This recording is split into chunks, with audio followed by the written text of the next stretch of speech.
الحمد لله رب العالمين بارئ الخلائق أجمعين الصلاة والسلام على أشرف الأنبياء والمرسلين المبعوث رحمة للعالمين شفيع المذنبين وحبيب قلوب الصادقين سيدنا ومولانا أبي القاسم محمد اللهم صل على محمد وآل محمد وعلى أهل بيته الأطيبين الأطهرين الهداة المهديين ولعنة الله على أعدائهم إلى قيام يوم الدين رب اشرح لي صدري ويسر لي أمري واحلل عقدة من لساني يفقه قولي أما بعد فقد قال الله عز وجل بسم الله الرحمن الرحيم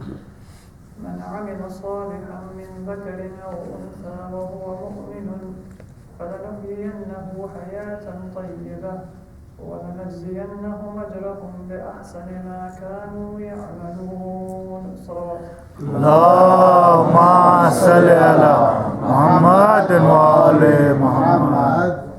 We have been looking at the way in which we can live our life and the way that we can understand our place and our role during our lives so that we will be able to live a pure and a pious life, one that will be a source of pride and not regret for us, especially in the hereafter, when we will come face to face with every moment, every decision, every action that we did in this world. Moments might seem to be fleeting when we live them, because sometimes they pass so fast. We think that what is past is done and gone. But it is not done and gone. Whether good or bad, whether we are active or passive in our lives, whether we are proactive about doing good, whether we seek to do evil, whether we live our lives without any kind of decisive action, all of those decisions that we make, every instant that we live, it has a consequence, and it will either build a future for us in this life and in the hereafter that will be a source of pride for us, or it will be one that will be a source of regret. Yesterday we talked a little bit about our relationship to the material world. And that is probably one of the most difficult aspects of our life, for us to be able to understand and for us to be able to interact with constructively. People have many different kinds of perspectives, many different kinds of inclinations. And in many cases, we have certain insecurities or hang-ups about material things, assets, wealth, that prevent us from seeing their true reality, their benefits, and their harms. And then, compounded to that, we also find that there are religious teachings that we have that sometimes seem to be contradictory. And it's not always possible for us to easily understand what part of those teachings or in what manner those teachings are relevant to our own life. So for example, we know that the Prophet Muhammad Mustafa sallallahu alayhi wa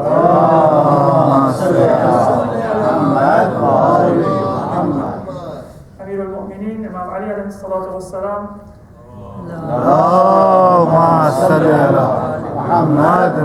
they lived a very simple and a very basic life. And even though they had access to many different good things, they refused to partake of many of the blessings of this world that were within their reach.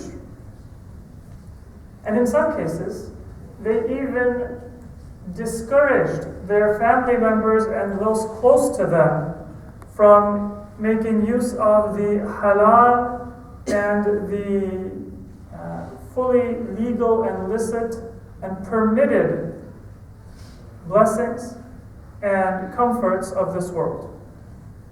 There is a very well-known incident that once the Prophet of Islam came back from a journey and he saw that his beloved daughter Fatima Zahra sallallahu alayhi had hung a new curtain on her door. And it probably was not something that was extremely fancy, something that was extravagant, but it was something new. And there were a few other changes that the Prophet saw within the household of his daughter. And there is no question that the daughter of the Prophet would have taken that resource from a source that was not absolutely pure.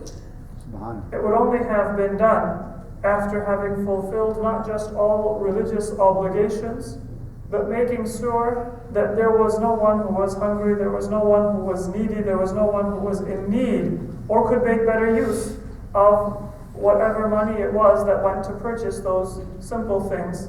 And of course, this was something which could also be seen as an obligation for somebody who is a member of the Prophet's household to be able to live a dignified life, to be able to live a respectable life and prevent people from talking behind their back. It might be seen as something which would be a requirement.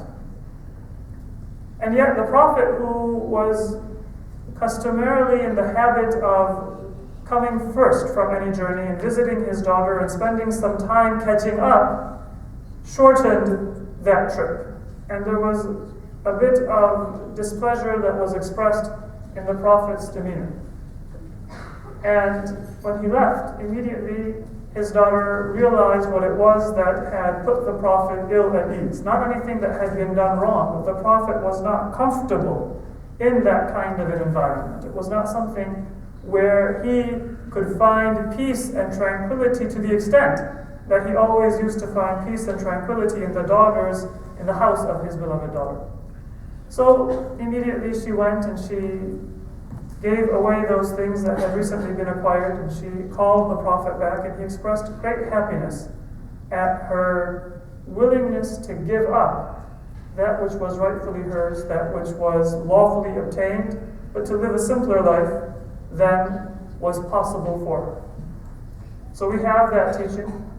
We have a hadith from our imams that say that there is nobody who is a believer who can accumulate 100,000 dirhams, or in some cases 50,000 dirhams, or even 30,000 dirhams.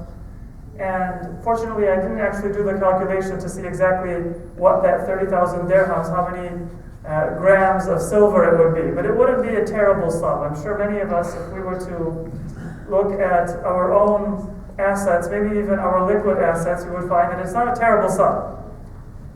And the hadith says that there is nobody who has acquired that sum from a halal source.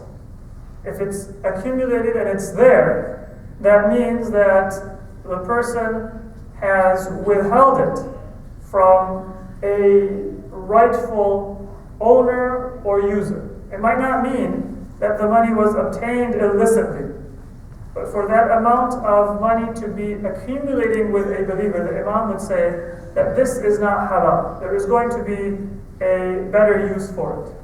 So it might seem to us that Islam does not have a good view of the wealthy, of people who have a great deal of assets.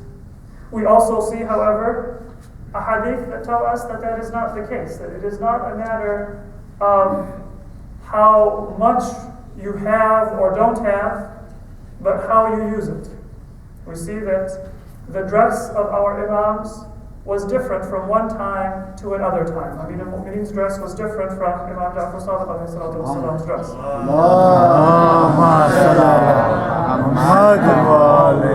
The simple thing is for us to say that while times were different, circumstances were different, Imam Ali's time was of one nature, Imam Ja'far Sadiq's time was of a different nature, Imam Hasan made peace because it was the time to make peace, Imam Hussein struggled and was willing to do battle because it was the time to stand up and take a stand and to do battle. Imam Ja'far Sadiq dressed in a certain way because that was the requirement of that time. Imam Ali dressed in a different way because that was the requirement of that time. So it's easy for us to solve that problem conceptually. But then the difficult thing is for us to say, all right, in our time, are you to make peace or are you to stand up and be willing to do battle? In your time, are you to dress as our earlier Imams did with that simplicity of Amir al-Mu'mineen? Or are we to live in the world as some of our other Imams did, with the same purity and the same detachment from material things, but living in the world as somebody who is enjoying the blessings that Allah has given? So that is the question that we have to ask ourselves, the insight that we have to get. That is where the challenge is. It's not that we need to justify the actions of the Prophet at different times of his life, the actions of our Imams at different times of their life, or different Imams in their lives. But for us to be able to understand how we are going to make those decisions, that is something that will require contemplation, it will require study, and it will require constant attention to the effects that our state of existence and our way of life has on our soul. It's illustrated in one incident from the life of our fourth Imam, Imam Zayd al-Abidi alayhi salatu wassalam. Allahumma salli ala Muhammad wa ali Muhammad. This is narrated by his grandson, our sixth Imam, Imam Ja'far Sadiq. He says that once خرج علي ibn Hussein alayhi salam fi thiyab Hasan.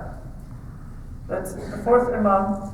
He left his house wearing good clothes. Imagine the feeling that we get when we have our fancy clothes on. Now, this is a very casual country. And so for many people, they won't feel comfortable and they won't feel easy. They're much more comfortable if they're wearing an old t-shirt and sweatpants. But if you are wearing your best and you know that you look good and that people will admire and maybe even treat you differently because of how you are dressed, then it makes you act in a different way. It sometimes makes a person even feel different about him or herself. So Imam Zayd al-Abidi, he went out with those good clothes.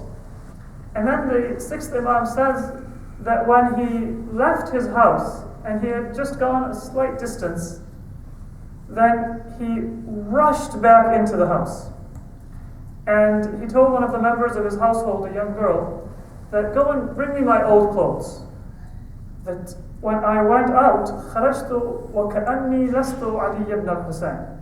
I went out and I felt that I am not that same Ali ibn al-Husayn that I was when I used to wear my old clothes. It gave me a different feeling. That effect is not something that a ma'asum imam would be unable to overcome. It's not as if a new dress would have changed how the imam treated other people. It's not as if the imam would have been overcome by pride or thought of himself in a different way. But he said that it had an effect on my soul. That when I wore my other clothes, I felt a different way. I felt like I was myself. I felt like it was easy for me to remember that I stand before God not as somebody special, but as a humble and an abject servant. And when I put on those new clothes, it was possible for the imam, of course, to maintain that attentiveness, but it was more difficult. And so the imam said that this is not a time for me to dress in this way. What it requires for us is attentiveness to what the effects are of what we are doing. And as we go through life, if we are attentive to the effects that we have when we buy a new car, when we buy a new house, when we are dressed a different way, when we are going through hardship and when we are going through periods of comfort and ease, then we will be able to make better decisions and not lose ourselves within this world. So the superficial aspect is not what is important. And that's why it's not important for us to translate the hadith of Imam Ja'far Sadiq and say, all right, if the hadith says that you cannot have 30,000 dirhams and maintain and accumulate that from a halal source, then let me immediately calculate the dollar value of that and make sure that my liquid assets are $1 less than whatever 30,000 dirham would be. That might be a completely different number in this era than it was at that time. It might be a very different number in different parts of the world or even different regions of the country or different stages of our own lives, with different expenses that we have, different obligations that we have. But that effect is what is more important on us, and that is something that we can gauge and we can measure continually throughout our lives.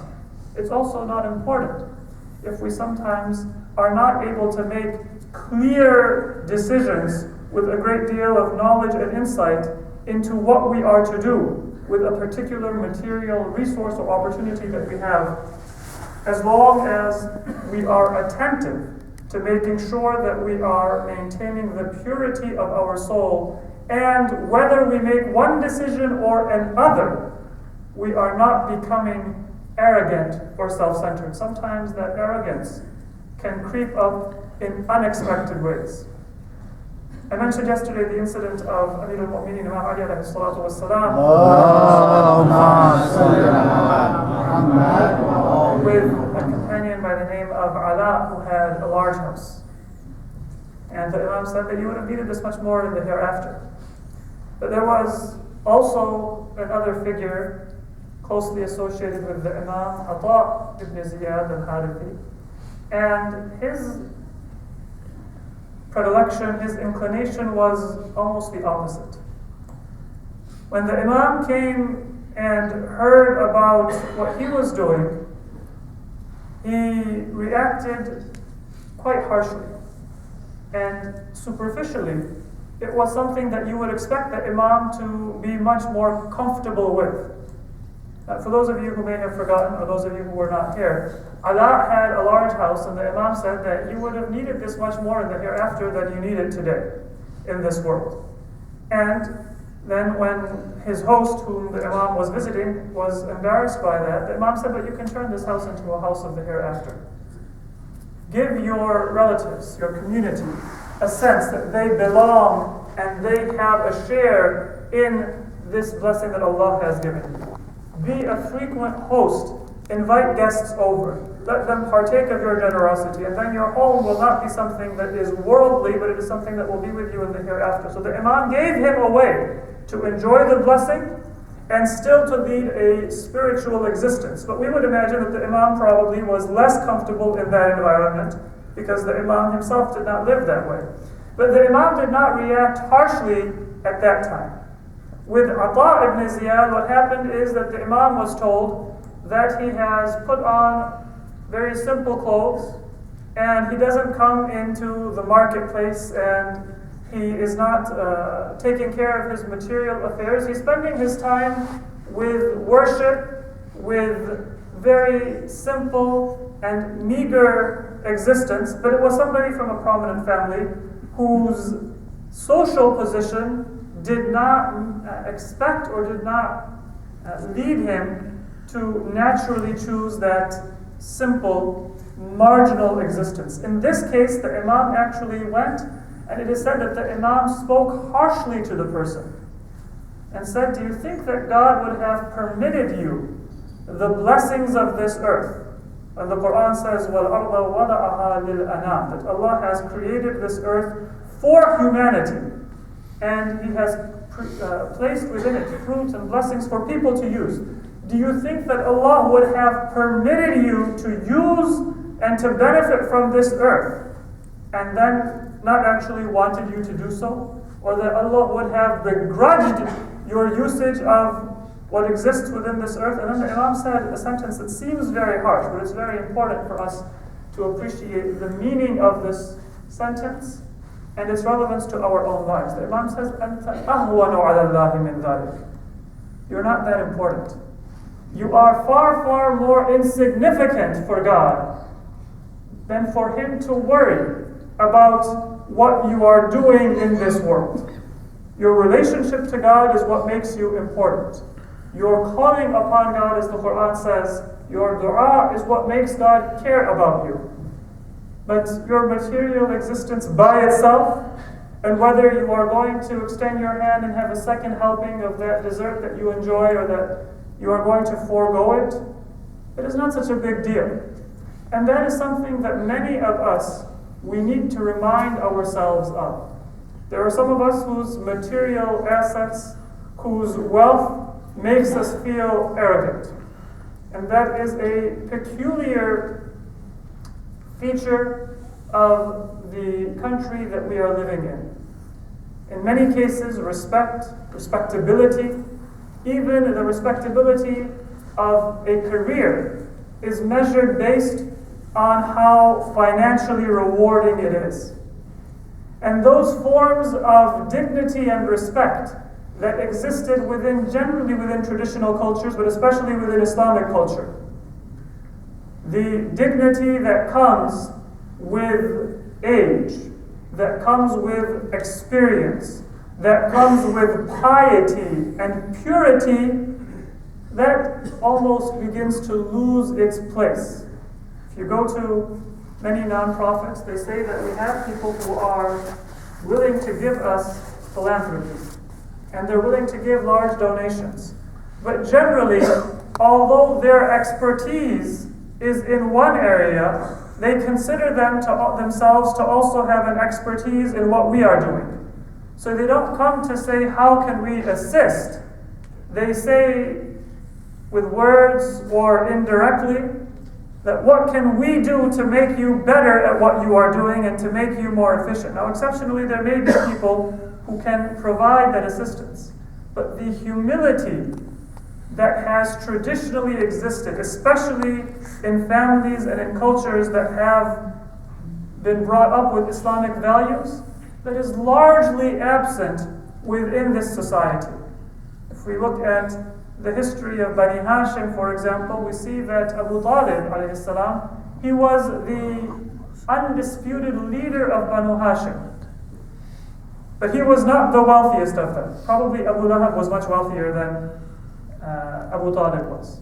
Abbas ibn Abdul Muttalib, even the Prophet himself, in certain cases, had greater wealth in his possession than Abu Talib ﷺ would have had at different times in his life. He was known for not being very wealthy, but he had that position of leadership, not just among Banu Hashim, but in that society, because of his purity, because of his generosity.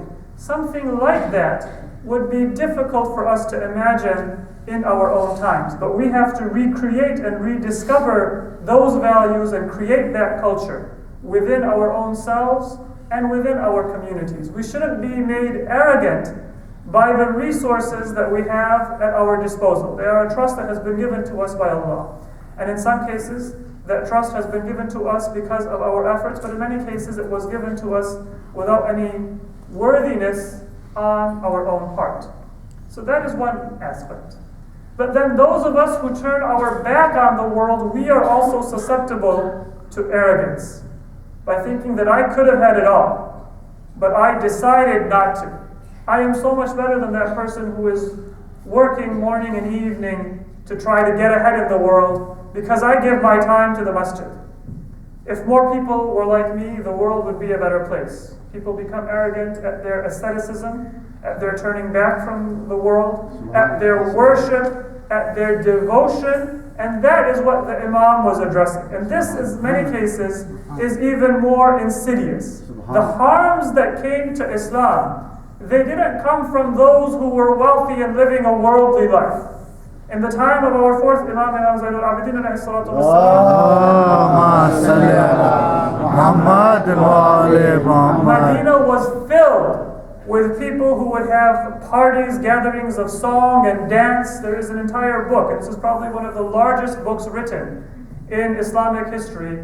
Many, many volumes, tens of volumes, Al-Aghani. I don't know if it's 60, 70 volumes, perhaps more than that in its published form. And there were perhaps many more volumes that never got published and disseminated. And it is largely filled with the stories and the songs that used to be sung by those materialistic people, especially in the time of our fourth Imam and soon before or after that, in the Umayyad time especially, and in Abbasid times, even in Mecca and Medina, within the site of the Masjid of the Prophet, or within the site of the Kaaba. And so all of that took place, and it's recorded in history, you can read about it, but it didn't cause a long-standing harm to Islam. That long-standing harm to Islam actually came from those who superficially were praying and fasting and living a much more ascetic life. Abdullah ibn Zubayr, who was also a contemporary of our fourth Imam and ruled as a caliph and had turned his back on the world, but was the cause for the Kaaba itself to be destroyed. Because unlike Imam Hasan, he didn't realize that his first obligation is not to fight Yazid. His first obligation is to preserve those signs of the divine faith and to make sure that no harm would come to the Kaaba or to the pilgrims who had come to make the pilgrimage to the Kaaba. So sometimes the more insidious arrogance is the one that comes with a superficial religious or spiritual cloak. So Imam says that don't think that your simplicity or your piety is something that is going to bring you close to God. You're not that important. My soul, myself, my being, my existence is not such a big deal that my praying more or less, my giving up a certain comfort, my doing a good deed is going to make me significant. So these are some of the ways that we can look at our soul and its relationship with the world, so that at each moment we can make a decision as to what we are to do. When we find that we are being drawn to this world, then one thing we should do is make sure that we are doing something or planning something to equally take us away from becoming of this world. There is a hadith of our sixth Imam, Imam Ja'far Sadiq,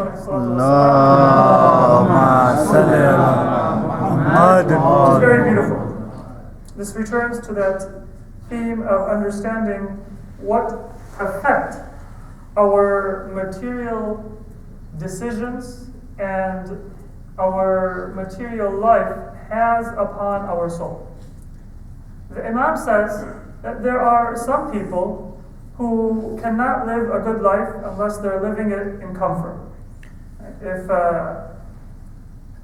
I find out that all of a sudden I'm not going to have some of those comforts that I'm used to. If I find out that financially or materially or in any other way I'm going to have to cut back a little bit, then that makes the person uneasy. Now, that's not something that we necessarily need to judge. There are some people who are very comfortable driving a car as long as it gets them from point A to point B. And the fact that it's not the fanciest car in the world does not give them any sort of embarrassment or any sort of concern or worry. They're fine with it. There are others, though, who when they see that will immediately be looking at the parking lot and they'll say that, can I even park in this masjid parking lot because everyone else is driving a model that is better than mine. I would be embarrassed to walk out. So let me get a ride with somebody else or park somewhere else. That is something that is important to them. And the tendency is not something that we can immediately always control fully. But it is something that we can work on, and one of the ways that our sixth Imam says for us to work on that is that if you are a person who is not satisfied except with a very wealthy and a very rich existence, then know one thing, that لَمْ يَكْفِهِ مِنَ الْعَمَلِ إِلَّا الْكَثِيرِ, that person cannot get away except by doing a great deal of good deeds. But if there is a person who is comfortable with whatever God gives them, and they don't have any claims, any complaints, then the Imam says that their amal also will be treated the same way by God. So if I am the type of person who requires a high standard, if I'm a high maintenance person, for Allah to take care of, then I have to recognize that corresponding to that, I have to make sure that my devotion, my giving, my generosity, my good deeds as a whole are up to that same standard. And if I'm willing to say to Allah that whatever you give me is fine by me, I won't have any complaints. And if I have extra, I'll give it back in your path. And then if it doesn't come back to me, if it's not returned to me soon, then I'm not going to worry about it. The Imam says that Allah will treat you the same way on the Day of Judgment. He's not going to ask you that did you perform all of your prayers with full attention at the beginning of their time. You didn't have any serious demands on Allah. You didn't have any complaints about Allah when He sometimes gave you your rizq or your sustenance a little bit later than you would have liked. Allah will not complain, and He will not ask you about what you gave back to Him if you are filling your duties and fulfilling your obligations. Then He will not hold you to that high standard. He'll say that a little bit is enough to get you into paradise. So recognize what our environment does to us, what our inclinations are, and then make our decisions in accordance with that. That is what is going to allow us to be able to understand, not just in a general sense, but in a very specific sense, how is it that I am going to be able to lead my life and move towards Allah subhanahu wa ta'ala and not live just a material life. Please just say salawat. Allahumma salli ala Muhammad wa ali Muhammad. Another important point when we come to the affairs of this world is that we should not have a sliding scale. We should not have a comparative scale of what our needs are. Right? For many of us, what our needs are is entirely defined by what we are able to have. If I don't have the opportunity to live a very comfortable life, then certain things are not really on my mind. Most of us probably are not contemplating what our next personal jet is going to be like, or what our yacht is going to be like. That's not something that is really relevant to us. But if we were ever in a position to easily afford something like that, then many of us would probably spend a good deal of time, and maybe some of us already have, that if we ever are going to buy a yacht, what would it look like and how would it be? But the teaching that we have from the Prophet and from Ahlul Bayt is that you should have a baseline that is defined by your true needs. And no matter what you may have or not have, that baseline should be the basis of your worship and your prayers to Allah and your interaction with this material world. In some cases, you may fall below the baseline, and you may actually, and there are times when it is recommended for a person to take out a loan and to buy food or good food for their families or to take care of their worldly affairs, even if it means taking out a loan, to maintain a baseline that is reasonable.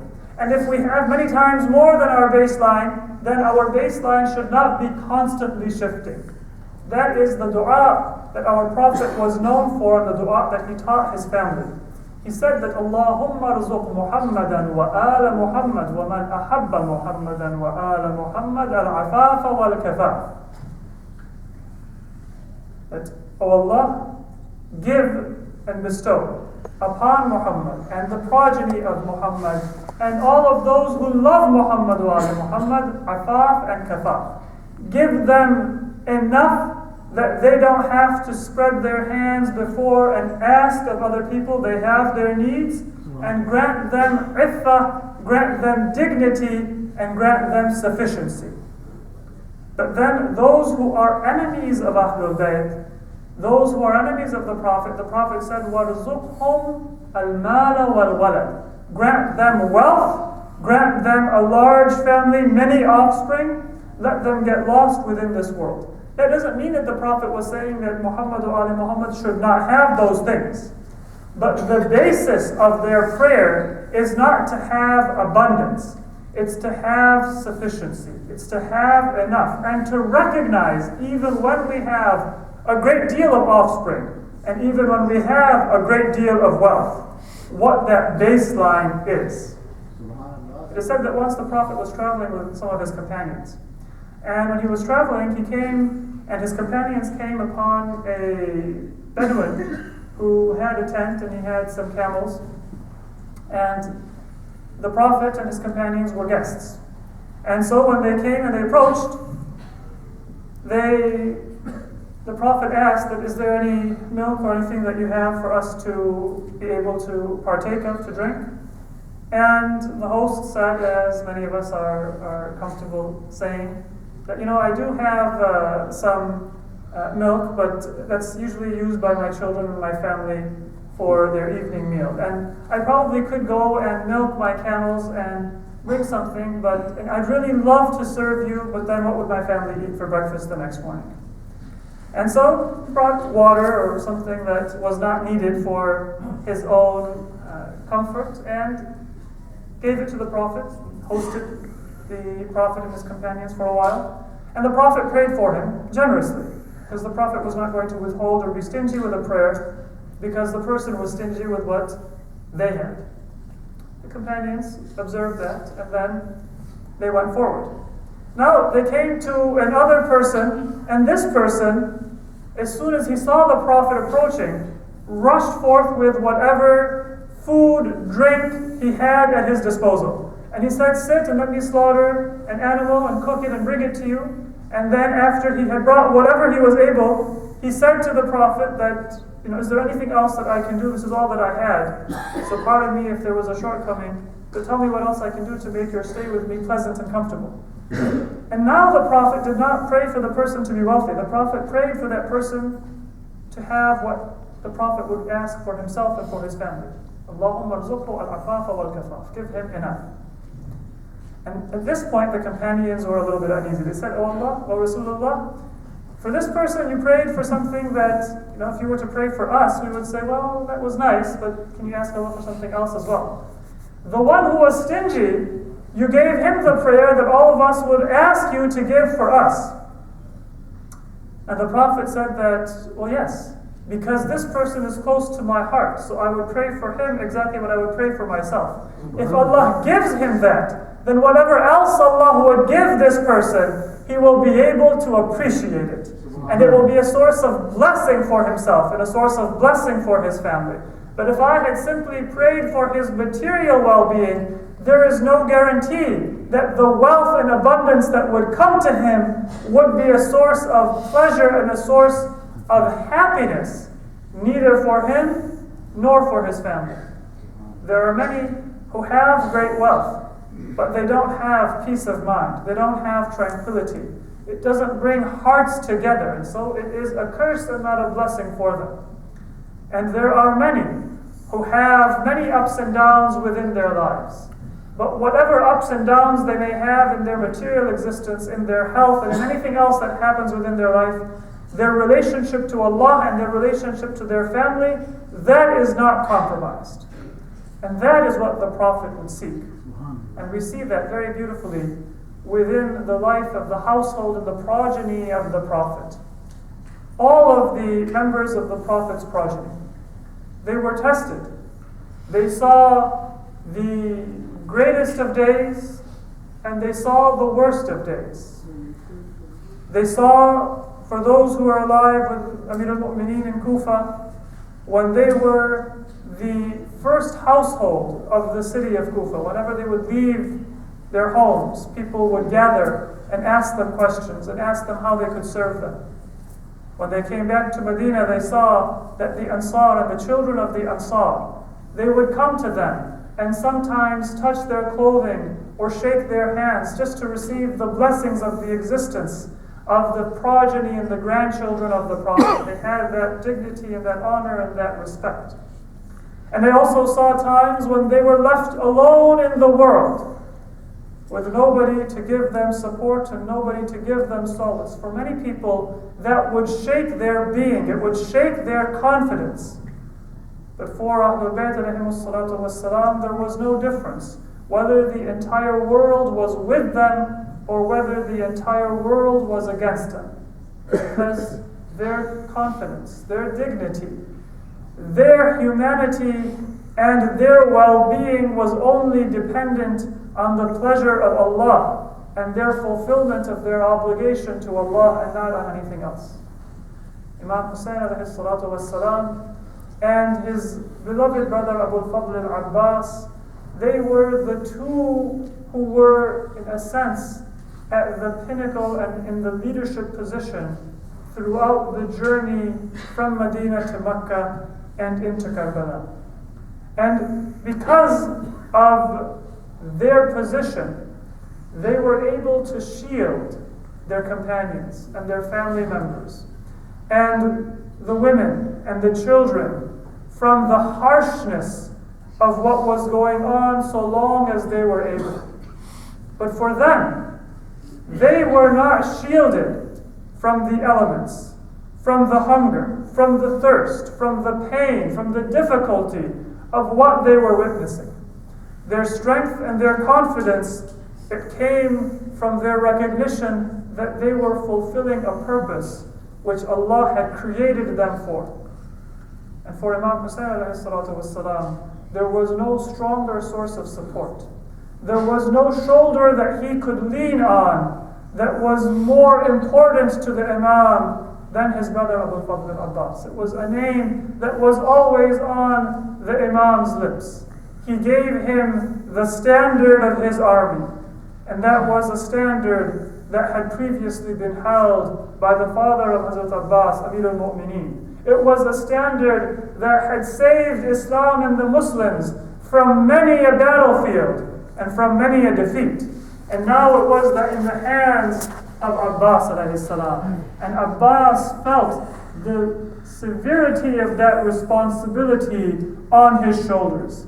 Because now he was not just standing at the right side and in the defense of Imam Hussein, but he was standing in defense of the Prophet himself. He was standing in defense of Amir al-Mu'mineen. He was standing in place and in defense of Imam Hasan al-Mushtaba. He was standing in defense of the Quran and in defense of the Kaaba and in defense of Tawheed and the worship of true religion and the true God throughout the world.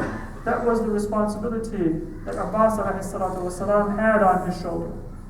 Throughout the morning of Ashura, it was he who would assist Imam Hussein whenever there were matters that needed to be taken care of.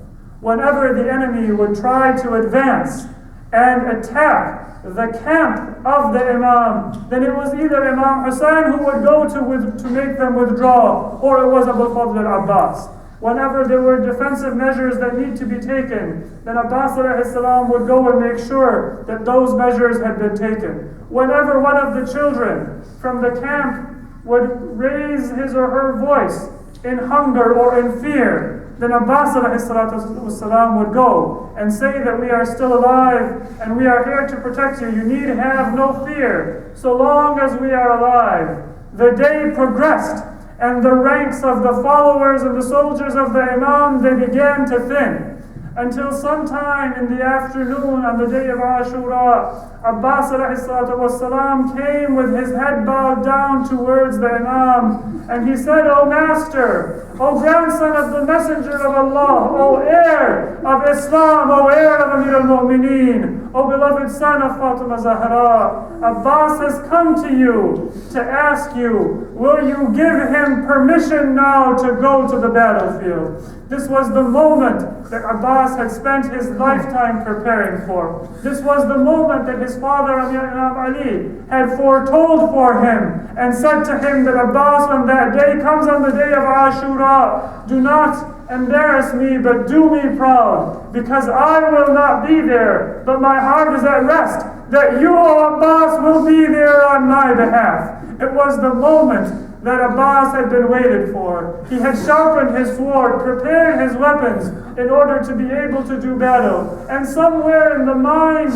and in the heart of Abbas, he knew that he was, after all, the heir of Amir al-Mu'mineen. How many times had thousands of cowardly enemy soldiers fled before the sword of Dhul Fiqar? How many times had Imam Ali alayhi salam been able to take a battle that had been lost and turn it into a victory? Abbas had that confidence that if he were given permission, he could still turn that battlefield from a siege of Imam Hussein into a vanquishing of the enemy.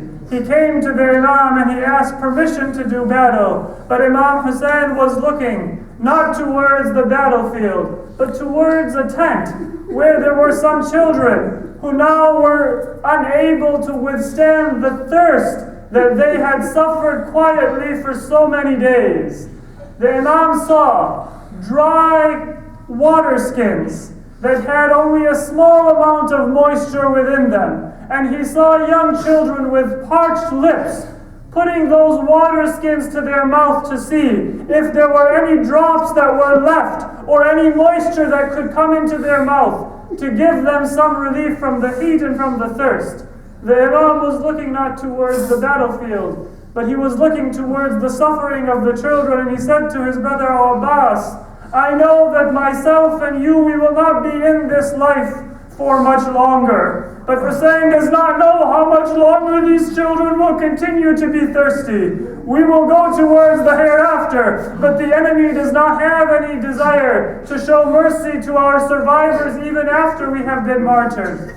The Imam said that, Abbas, I cannot give you permission to go to the battlefield. You are, after all, the standard bearer of my army. Tell me, what general would send the standard bearer of his army to the enemy? Abbas ﷺ said that, O Hussein ﷺ, O my master, where is the army of which I am the standard bearer? I will do as you command me. If you wish me to go to the battlefield, then I will fight bravely. If you have another task for me to perform, then tell me. The Imam said, go and see if you would be able to provide some water, some respite to those children who are thirsty and who have lost hope in ever being able to drink water again, as they see the water of the Furat flowing before their eyes. Abbas had a new mission. He had a mission that had been given to him and that animated him. He went towards the tent, and it was the daughter of Imam Hussein, a young girl of 4 or 5 years, who handed the water skin to Abbas. And she said to him that, oh my uncle, I don't ask you to bring water for myself, because I am no longer a child. Yes, the day of Ashura took even young children and aged them into adults in the space of a few hours. She said that I don't ask water for myself, but there are those who are even younger than me. There are those who are even more vulnerable than I am, and I don't know whether they will even be able to stay alive or whether they will die of thirst. Oh, my beloved uncle, bring water for them. Abbas took the water skin. He took the standard that was given to him by the Imam. He took his weapons all in his hands. He mounted his horse and went towards the enemy in order to be able to progress to the water and fill the water skin. It is said that the enemy attacked Abbas ﷺ together, unanimously, 6 or 7 times. They did not want him to reach the water because they knew that with that added strength and with that added confidence, they would not be able to face the warrior of Bani Hashim once again, the heir of Imam Ali once again. They tried to prevent him, but so long as Abbas had a mission, he was not going to be withheld by any amount of attacks, by any amount of enemy soldiers, no matter how many hundreds would come at him at once. Abbas ﷺ progressed single-mindedly towards the water. He reached the banks of the river Alqama. It is said that he dismounted from his horse and he let go of the reins to tell his horse that give yourself some water to drink so that you will have strength as well. But that horse was a loyal horse. It looked towards the parched lips of Abbas ﷺ and saw that Abbas himself did not take any water into his own hands. He knew that he only had moments, and so he immediately put the water skin under water. He filled it with water, and he brought it back into his hands, and he mounted the horse. And then he began to make his way towards the camp. Now the enemy that was not able to attack Abbas ﷺ from the front attacked him altogether from behind. They hid behind the palm trees that were on the banks of the river Alqama, and they began to attack him from their hiding places. But Abbas ﷺ was not there to do battle. He was not there to make them disperse. He was there in order to be able to fulfill the promise that he had made to Sakina salamullahi alayha. He went forward, only defending and only parrying their attacks, until there was one sword that was struck and it cut off the left hand of Abbas alayhi salatu wasalam. Even now Abbas did not go and defend himself from the attack. Instead, he simply took the water skin and tried to balance the water skin and his shield and the standard in his right arms. Those who were watching from afar, they would not even have noticed the standard of the Imam flutter. So dedicated was the standard bearer of the Imam in making sure that the standard of Islam would not bend. But then another soldier came and attacked Abbas once again. And this time it was the right hand of Abbas that was cut.